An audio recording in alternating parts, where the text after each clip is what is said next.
Un jour, mon prince viendra. Vous connaissez la chanson. Il est avec nous, le prince de Séborga. Bonjour ou bonsoir, ça dépend de quel côté on nous regarde sur la planète. Je suis ravi de vous accueillir. Alors bonjour et bonsoir, je suis ravi d'être ici et merci de m'accueillir ici sur votre formidable plateau.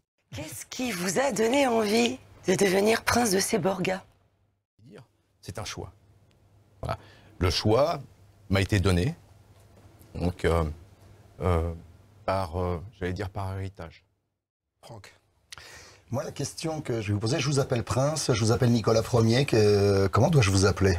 Appelez-moi Prince, appelez-moi Nicolas Je vais Ier. vous appeler Prince, donc.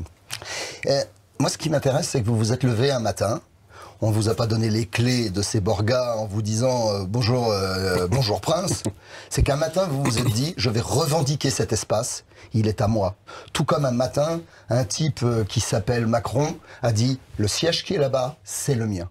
C'est-à-dire que le pouvoir, on n'attend pas qu'on nous le donne, il faut le prendre. Et je crois savoir, et vous allez nous en parler, que ça ne s'est pas fait tout seul. Ça a demandé, je pense, une dizaine d'années, si j'ai bien étudié le dossier.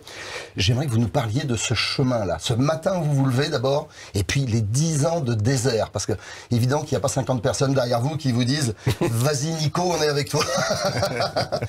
C'est un vrai changement, là. Oui, c'est un vrai changement. C'est un vrai changement. Ça, ils viendront après. En fait. Quand la terre entière va le connaître, là, tout le monde dira « Mais on y a toujours cru, on était avec vous. » Oui, c'est toujours ça. En fait, on se lève le matin avec un héritage en main. Voilà, c'est surtout celui-là. Voilà, c'est cet héritage donc, qui date de mon grand-oncle, hein, de 1866, du 4 janvier 1866 pour être plus précis, et même au château de Pierrefonds. On se lève avec des manuscrits voilà, qui vous donnent un modus operandi. Et puis ce modus operandi devient un modus vivendi. Et a fortiori, les choses s'installent. Et puis on prend conscience de la réalité des choses.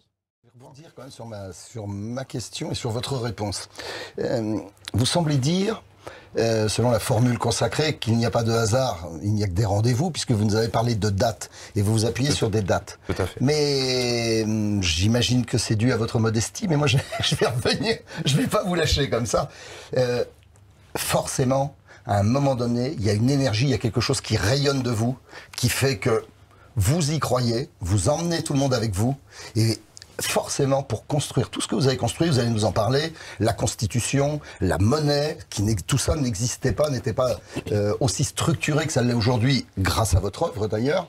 Et donc, c'est vous qui à un moment donné, vous vous êtes posé et vous vous êtes dit, ça y est, Séborga, je vais m'impliquer et l'occuper. Mais quand j'y l'occuper dans le bon sens du terme, hein, pas une occupation pour rappeler des mauvais souvenirs. Tout à fait. Et je vous ramène sur ça parce que c'est ça qui nous intéresse. Le pionnier du changement, c'est quelqu'un qui à un moment donné se dit personne n'y croit, mais moi j'y crois, j'y vais. Et là je vous ramène sur ça. Oui, tout à fait. Il y a un temps pour tout. Et il y a un temps à tout.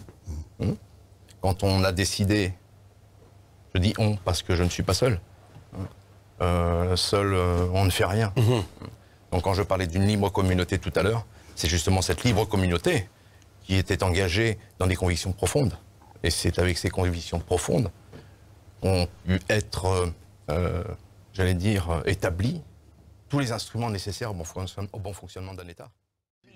Au niveau de la vie à Séborga, dites-moi, comment ça se passe pour les écoles? Est-ce que ça ressemble au modèle français ou au modèle italien?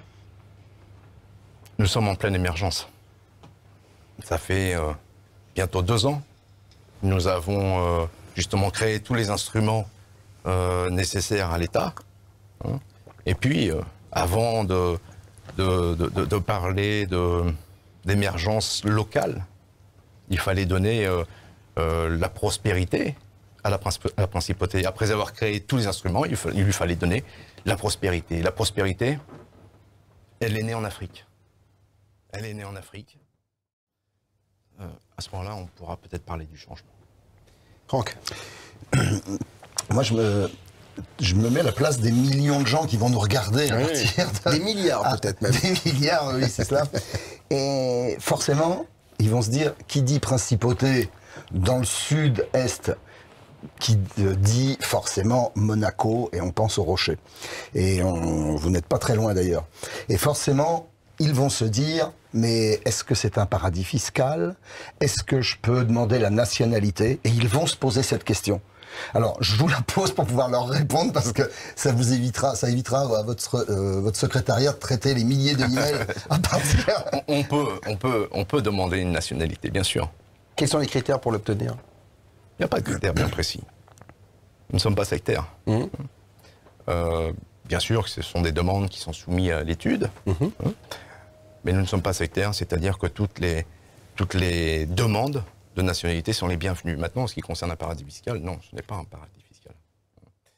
Vous êtes une micronation, c'est ce qu'on appelle une micronation. Il y a 2000 habitants à peu près, 2000 âmes, on va dire comme ça, un peu plus peut-être aujourd'hui. La plupart, enfin une grosse partie vit dans la cité médiévale hein, de Seborga. C'est quoi le profil de la population? Est-ce que c'est aussi hétéroclite que dans n'importe quel pays? Quel est le profil? Ou, comme si c'est à Monaco, c'est pas le profil de Vesoul, vous voyez ce que je veux dire? Ou de Niort, vous voyez? Très bien, Vesoul. Mais je n'en Il y a des gens qui naissent. Ah ben regardez, il y a des jolies femmes qui naissent à Vesoul, mais quoi qu'il en soit, voilà. Et je l'ai vu. Vesoul? Il a voulu voir Vesoul, il a eu Vesoul. Je voulais voir Vesoul, j'ai vu Vesoul. La chanson. Exactement.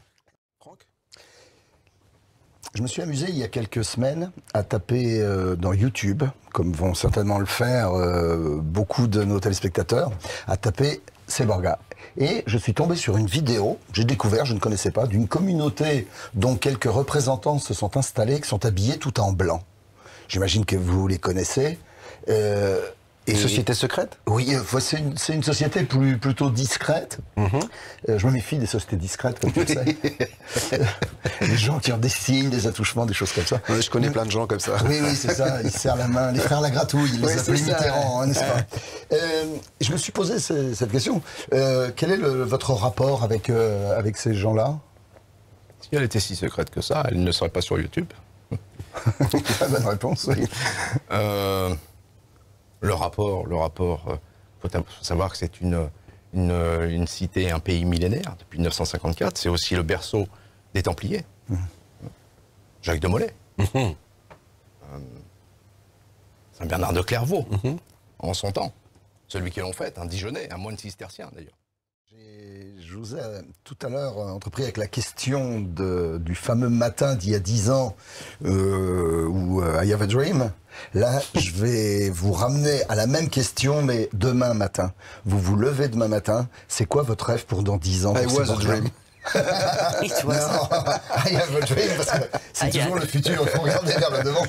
Exactement, mais en l'occurrence, le passé, et peut-être le futur est un miroir peut-être du passé, hein, je ne sais pas. Donc si Martin Luther King, quelquefois, il dit ça un jour, pourquoi pas, I have a dream, yes, of course.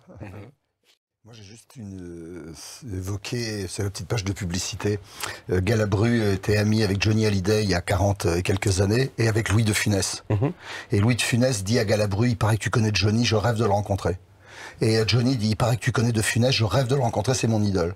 Et Galabru, tout naturellement, a organisé un dîner un soir à Troyes. Et il a eu Johnny d'un côté, de Funès de l'autre. C'était une catastrophe. Ils étaient tellement impressionnés l'un et l'autre, ils n'ont pas pu. Et là, je vois que le prince rêvait de rencontrer Bob. Il n'est pas impressionné. Je trouve ça admirable. Il vient de le dire tout à l'heure. Hein. Il rêvait il y a 10 ans de te rencontrer, tu vois. Parce que c'est déjà un rêve accompli. C'est déjà un rêve Il y a une vraie spiritualité chez vous. On en a parlé un petit peu en antenne. C'est-à-dire qu'elle a une part importante. Oui, absolument. Il y a beaucoup de points communs avec BTLV dans votre philosophie de vie, etc. Il n'est pas certain qu'on ne vienne pas en principauté prochainement, parce qu'il y a plein de mystères en principauté de ces bords-là. En plus, ça a l'air magnifique. Donc, le trésor des Templiers, on a compris. Et bien sûr. Donc c'est pour ça que c'est pas tombé dans l'oreille d'un sourd. Mais cette spiritualité, pour vous, elle est importante. Nous, on a 3 questions. Est-ce que ce sont les mêmes que vous vous posez? D'où sommes-nous? Qui sommes-nous? Où allons-nous?